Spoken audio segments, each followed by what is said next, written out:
اور اسی طرح بہت سے لوگوں نے اپنے پیروں فقیروں کی اندھی عقیدت میں مبتلا ہو کر یا دنیاوی مال، غرض، مقاصد، طمع، مال کی محبت، لالچ، اس میں آ کر اپنے مریدوں کی تعداد بڑھانے کے لیے بہت ساری جھوٹی کرامات ایجاد کی، تراشی، ان کو عام کیا۔ ایکس رے کروایا مدینہ شریف میں، جب مجھے چوٹ آئی تھی ایکس رے میں فریکچر وغیرہ نہیں آیا، یہ بڑی آزمائش نہیں تھی کوئی۔ اب یہ ایکس رے پتہ نہیں کیسے فضاؤں میں نکلا، ہوا میں اڑا، پاکستان پہنچا، اور ان دوستوں نے، محبت والوں نے پتہ نہیں کس آنکھ نے کیا دیکھ لیا، کوئی دل کا ایکس رے ہوا اور دل میں مدینہ بنا ہوا ہے۔ مرید کی آنکھیں ایک دم پھٹی کیا، پیر صاحب تو گئے نہیں، یہ کیسے؟ وہ بھاگا، اس نے جا کر کہا پیر صاحب وہ تو ایسے نعت خان ایسا کہہ رہے ہیں، آپ کو مدینے میں دیکھا، مکے میں دیکھا۔ وہ پیر صاحب نے چھلانگ لگائی، چھت تک گئے ایک دم، وہ بسیں تیار کرو، 5-6 بسیں لے آئے نا، آ کے بیٹھے ہو۔ اس نے کہا اتنا مجھے پیسہ دیا کچھ حد نہیں۔ پھر آخر میں جب میں چلنے لگا تو پیر صاحب قریب آئے اور آگے کہنے لگے آخر تم نے فقیر کا راز فاش کر ہی دیا نا۔ مفتی صاحب کی بات بڑی صاف ہے کہ نعت خواہ نے پیر صاحب کی شان میں اشعار پڑھے تو پیر جی نے پیسے لوٹائے۔ السلام علیکم ورحمۃ اللہ وبرکاتہ۔ ان الحمد للہ نحمده ونصلی علی رسولہ الکریم، اما بعد۔ اللہ مالک کے ایسے نیک بندے ہر امت میں ہوئے جن کو اللہ نے خرق عادت معاملات کے ساتھ عزت عطا فرمائی، شرف سے نوازا۔ قرآن مجید میں اس کا ذکر ملتا ہے، جیسے سیدہ مریم علیہ السلام کو محراب میں مسجد اقصی میں پھلوں کا ملنا، اصحاب کہف کا طویل عرصے تک غار میں بنا کھائے پیے سوتے رہنا۔ اہل علم کی اصطلاح میں ان امور کو کرامت کہا جاتا ہے۔ اہل السنہ والجماع، اہل الحدیث کرامت کو تسلیم کرتے ہیں، ہاں اگر وہ ثابت ہو اور قرآن اور حدیث کے خلاف نہ ہو تو انہیں بیان بھی کرتے ہیں۔ صحابہ کی کرامات، سلف صالحین کی کرامات کو ہم مانتے ہیں، ہم اس کے قطعاً انکاری نہیں، لیکن یہ بھی ایک حقیقت ہے کہ جیسے سبائیوں نے قرآن حکیم کی آیات میں اضافی پیوند کاری کری اور پھر کہا کہ یہ آیات تھی، اور پھر نعوذ باللہ ثم نعوذ باللہ اپنی ناپاک گندی زبانیں دراز کی صحابہ پر کہ اصل آیت یوں تھی، انہوں نے یوں تبدیل کر دی اور قرآن ان آیات سے ان الفاظ کو نکال دیا۔ اور اسی طرح بہت سے لوگوں نے اپنے پیروں فقیروں کی اندھی عقیدت میں مبتلا ہو کر یا دنیاوی مال، غرض، مقاصد، طمع، مال کی محبت، لالچ، اس میں آ کر اپنے مریدوں کی تعداد بڑھانے کے لیے بہت ساری جھوٹی کرامات ایجاد کی، تراشی، ان کو عام کیا۔ الحمدللہ عرصہ دراز سے ہم ان جھوٹی کرامات کا رد بھی کرتے ہیں، تعاقب بھی کرتے ہیں، بھلے وہ کسی کی کتابوں میں ہو۔ جو چیز کتاب و سنت کے خلاف ہے ہم اس کا بھرپور رد کرتے ہیں۔ لیکن آئیے آج آپ کو بریلوی علماء میں سے مفتی اکمل قادری صاحب کا ایک بیان دکھاتے ہیں، کلپ دکھاتے ہیں، اور وہ پول کھول رہے ہیں کہ یہ کرامتیں بنتی کیسے ہیں، مشہور کیسے ہوتی ہیں۔ سنیے مفتی صاحب کو۔ ایک نعت خان نے اپنی مجھے بات بتائی، میں بیان ختم کروں۔ کیا لگا، میں چلا گیا ایک محفل میں، وہاں ایک پیر صاحب بیٹھے ہوئے تھے، میں نے شعر پڑھے، 2-4 اشارے پیر صاحب کی طرف کیے، پیر صاحب کا ہاتھ گیا جیب میں، دبا کے کیا زبردست، بہت کمایا میں۔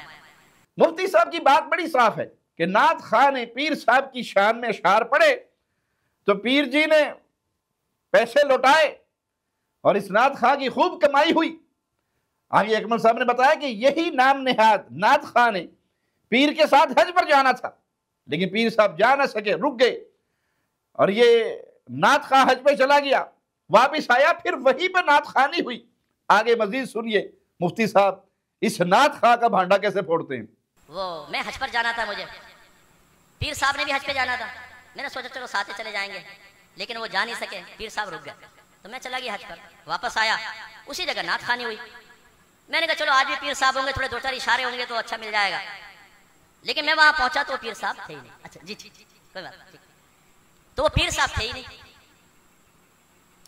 کہنے کہ یار میں نے سوچا، اب مجھے بتا رہے تھے، کہنے کہ میں نے سوچا کہ اب پیر صاحب ہوتے تو بڑا مسئلہ، بڑا مزہ آ جاتا، کمائی اچھی ہو جاتی. کہنے ایک دم میرے ذہن میں آئیڈیا آیا. میں نے ان کے ایک مرید کھڑا تھا، اس سے کہا کہ پیر صاحب کو مبارکباد دیجیے گا، ماشاءاللہ ہم نے ساتھ ہی طواف کیا تھا اور سرکار کے روزے پہ ساتھ ہی حاضری ہوئی تھی. مرید کی آنکھیں ایک دم پھٹی کہ یار پیر صاحب تو گئے نہیں، یہ کیسے؟ وہ بھاگا. اس نے جا کر کہا پیر صاحب وہ تو ایسے نعت خان ایسا کہہ رہا ہے، آپ کو مدینے میں دیکھا، مکے میں دیکھا. وہ پیر صاحب نے چھلانگ لگائی، چھت تک گئے ایک دم. وہ بسیں تیار کرو، 5-6 بسیں لے آئے نا، آ کے بیٹھے ہو. اس نے کہا اتنا مجھے پیسہ دیا کچھ حد نہیں. پھر آخر میں جب میں چلنے لگا تو پیر صاحب قریب آئے اور آگے کہنے لگے آخر تم نے فقیر کا راز فاش کر ہی دیا نا.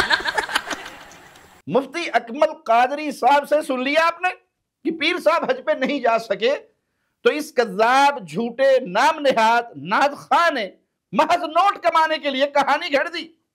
اور پیر صاحب تو پھر کیسے خوش ہوئے، بسیں بھر بھر کے وہاں پر پہنچے اور نعت خوانی کی مجلس خوب جمی. اور اس نعت خواہ کے اوپر خوب پیر نے بھی نوٹ پھینکے، مریدوں نے بھی نوٹ پھینکے. پیر کی بھی دہاڑی لگ گئی کہ اور پتہ نہیں کتنے ہزار مرید بنیں گے، اور نعت خواہ کی بھی دکان اچھی چلی. اور اس نے کہا جی اب تو نے میرا بھانڈا پھوڑ دیا ہے، یہ تو میرے اور اللہ کے درمیان ایک راز تھا کہ میں ایک وقت میں یہاں پر بھی ہوتا ہوں اور اسی وقت پہ میں حج بھی کر رہا ہوتا ہوں، پتہ نہیں کہاں کہاں ہوتا ہوں. سرکار ایک ہے اور ہزاروں مریدوں کے گھر پہنچ جاتے ہیں. یہ جو کتابوں میں لکھی ہوئی کہانیاں ہیں کہ فلاں جیلانی صاحب ایک وقت میں 1000 مریدوں کے گھر پہنچتے تھے، وہ ایسے ہی پہنچتے تھے جیسے یہ مفتی اکمل قادری صاحب نے تمہارے اس پیر کی کرامت کا بھانڈا پھوڑا. اب یہ تو ایک بات جو انہوں نے بیان کر دی اور نعت خواہ نے یہ قصہ انہیں سنا دیا. اس پہ آپ اندازہ کیجئے کہ کرامات کس طرح مشہور ہوتی ہیں اور یہ جھوٹی باتیں عوام میں کیسے پھیلائی جاتی ہیں. آج کے دور کے ایک بہت بڑے شرک اور بدعت کے داعی، اس دھندے کو چلانے والے الیاس قادری صاحب جو ایک بہت بڑی تعداد کے پیر بھی ہیں، ان کا بھی ذرا یہ کلپ دیکھ لیجئے. ہمارے پیر مرشد نے دین متی کی خدمت کے لیے کیسی کیسی مشقتیں جھیلی. لاہور میں ریلوے اسٹیشن کی تپتی ہوئی سیٹوں کے اوپر رات کو سونا، درس و بیان سننے کے لیے سامنے کوئی بھی نہ ہو تو ٹوپیوں کو سامنے رکھ لینا، قلم کو پیڈ کو سامنے رکھ لینا اور ان کو ہی درس و بیان شروع کر دینا، اور کئی میل پیدل چل کر نیکی کی دعوت درس و بیان کرنے کے لیے سفر کرنا. بہت ساری باتیں ہمارے سامنے ہیں. تپتی ہوئی سیٹوں پر، مجھے یاد نہیں کبھی تپتی ہوئی سیٹوں پر میں سویا ہوں. آپ نے سنا ہوگا. اسی طرح ٹوپیوں کو جمع کر کے میں نے کبھی بیان نہیں کیا، تو ایسا کچھ ہے نہیں. بولنے جاتے ہیں تو پھر بعض اوقات کچھ کا کچھ نکل جاتا ہے. یہ عوام ہے، ہر ایک اپنے اپنے حساب سے اس میں کچھ نہ کچھ ایڈیشن کر کے پتہ نہیں کہاں سے کہاں پہنچا دے. اب ظاہر سی بات ہے کہ مریدوں نے یہ جھوٹی کہانی اور افسانہ گھڑا ہوگا کہ حضرت کی یہ کرامت ہے کہ انہوں نے ٹوپیوں کو سامنے رکھ کے درس دیا. اب جس شخص نے وہ ٹوپی اپنے سر پہ رکھی وہ سارے ٹوپی باز وہ بڑے بڑے علماء اور مبلغ بن گئے. اس طرح کی کہانی ہے آپ کو 12 کتابوں میں ہم نے دکھائی کہ ایک پیر صاحب تھے، ان کے ایک مرید کی شادی ہو گئی تھی اور مرید کی بیوی حافظہ نکلی. اس نے کہا تو میرے قریب نہیں آ سکتا، میں حافظہ اور تو غیر حافظ. وہ پریشان ہو کے پیر صاحب کے پاس گیا. پیر صاحب نے کہا کوئی بات نہیں، صبح فجر کی نماز میرے دائیں طرف کھڑے ہو کے پڑھنا. سلام پھیرا دائیں طرف، ایک نظر کرم کی تو دائیں طرف بیٹھے ہوئے صف کے سارے نمازی قرآن کے حافظ ہو گئے. بائیں طرف سلام پھیرا، ادھر نظر کرم کی، بائیں کا چونکہ درجہ کم ہوتا ہے تو یہ ناظرہ پڑھنے والے ہو گئے. یہ ایسی ہی کرامتیں ہیں جیسے الیاس قادری صاحب کی یہ ٹوپیوں والی کرامت. لیکن قادری صاحب نے بتایا کہ یہ بات درست نہیں، اور خود یہ بھی کہا. میں یہی سوچتا ہوں کہ مجھے جیتے جی پتہ نہیں کیا میں سنتا ہوں اپنے لیے. مرنے کے بعد تو پھر تصدیق تکذیب کون کرے گا؟ خاص کر میرے بارے میں پتہ نہیں کیا مطلب سر پیر ہوتا نہیں ہے. مجھے بولتے کہ یوں کیا ایکسرے. سوچئے اور غور کیجئے، ایسی کئی کہانیاں کتنے ہی پیروں کے نام پر گھڑی گئی اور تراشی گئی اور لوگوں کو زیرو سے ہیرو بنا دیا گیا. ایک اور بیان سنیے حضرت کا. ایکسرے کروایا مدینہ شریف میں، جب مجھے چوٹ آئی تھی ایکسرے میں فریکچر وغیرہ نہیں آیا، یہ بڑی آزمائش نہیں تھی کوئی. اب یہ ایکسرے پتہ نہیں کیسے فضاؤں میں نکلا، ہوا میں اڑا، پاکستان پہنچا، اور ان دوستوں نے محبت والوں نے پتہ نہیں کس آنکھ نے کیا دیکھ لیا، کوئی دل کا ایکسرے ہوا اور دل میں مدینہ بنا ہوا ہے. یہ آپ لوگوں نے شاید مشکل سنا ہو، پرانوں نے سنا ہوگا، یہ آپ بھی یہ چل رہا ہوگا۔ 98 میں نے یہ سنا تھا، اچھا، میں جب نیا نیا آیا تھا نا۔ بہرحال ایسا کچھ ہوا نہیں ہے، یہ بالکل یعنی کہ غلط فہمی ہے۔ اچھا پھر کہاں سے چلا؟ میں اس کی تھوڑا گہرائی میں گیا تو ایک ہی ساتھ تھا میرے، اس کا نام بھی آ گیا، اس نے بتایا۔ اب میں نے اس کو پوچھا یار یار تم نے بتایا کہ مدینہ آیا ہے؟ بولا نہیں میں نے تو نہیں بتایا۔ تو یوں مطلب اس کرامت کی جڑ ختم ہو گئی۔ اب آپ خود دیکھیں وہاں بیٹھے لوگوں میں سے کسی نے کہا جی ہاں میں نے یہ کرامت سنی ہے، لیکن قادری صاحب نے اس جھوٹی کہانی کی تردید کی کہ ایسا کچھ نہیں ہوا۔ ایک سرے تو دل کا تھا ہی نہیں، لیکن اس غلط بیانی کو غلط فہمی کا نام دیا، حالانکہ یہ معاملہ فہم کا سرے سے ہے ہی نہیں۔ جس نے یہ مشہور کیا، کہانی بنائی، جھوٹ بولا، جھوٹی کرامت مشہور کی، پھر آگے قادری صاحب نے جو کہا وہ بھی سنیں اور اس حقیقت کو سمجھے کہ کرامتوں کا وجود اصل میں کیا حیثیت رکھتا ہے اور یہ وجود میں آتی کیسے ہیں۔ مطلب میری طرف کیا کیا منسوب لوگ کرتے رہیں گے اور دیوانے جو وہ جھومتے رہیں گے اور مزید ایڈیشن کرتے رہیں گے، کوئی پھول لگائے گا، کوئی پکھ لگائے گا، کوئی بیج بو دے گا تو کرامتیں شاخیں نکلیں گی اس کی، یوں کرتے رہتے ہیں۔ ایسا نہ کیا کریں۔ اب آپ سمجھ سکتے ہیں کہ قادری صاحب کے جو مرید ہیں سب بادشاہ ہیں، وہ بظاہر داڑیوں والے ہیں، پگڑیوں والے ہیں، لیکن وہ اپنے پیر کی جھوٹی کرامتیں کیسے گھڑتے ہیں؟ صرف بابا جی کی شان بڑھانے کے لیے۔ تو بھائی آج تو یہ کیمرے کی آنکھوں میں یہ ساری چیزیں ریکارڈ ہو رہی ہیں، اور ماضی کے اندر جو اپنے پیروں کی زندگیوں پہ کتابیں لکھتے تھے، کرامتیں گھڑتے تھے، تو وہ اسی طرح کی جھوٹی کرامتیں تھیں، اسی طرح کے بنائے ہوئے افسانے تھے جس پہ لوگ آنکھیں بند کر کے بات مان لیا کرتے تھے۔ جی فلاں بابا جی کچے دھاگے سے کنویں میں الٹے لٹکے رہے، فلاں بابا جی نے راوی پہ کھڑے ہو کر ایک ٹانگ پہ 40 سال کا چلا کاٹا، اور آج تک وہ کہانیاں، وہ قصے، وہ کرامتیں چلتی آ رہی ہے۔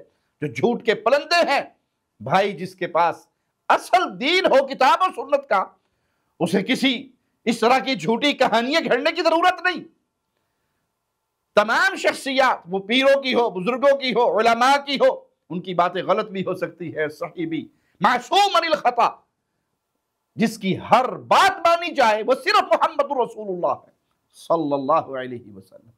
اس لیے ہم کسی پیر و فقیر باب حضرت کی ہر بات کو آنکھیں بند کر کے ماننے کا درس نہیں دیتے۔ ہم کہتے ہیں سنیے اور حدیث پہ پیش کیجئے، مصطفیٰ کی مہر مل جائے تو مان لیجئے صلی اللہ علیہ وسلم، اور نبی کی حدیث سے ثابت نہ ہو، وہ کسی کی بھی بات ہو، غلط ہے اور اسے ٹھکرا دیجئے۔ اقول قولی ھذا واستغفر اللہ لی ولکم ولسائر المسلمین۔ ہر لمحہ قرآن اور سنت کا ترجمان، فضیلت الشیخ توصیف الرحمان۔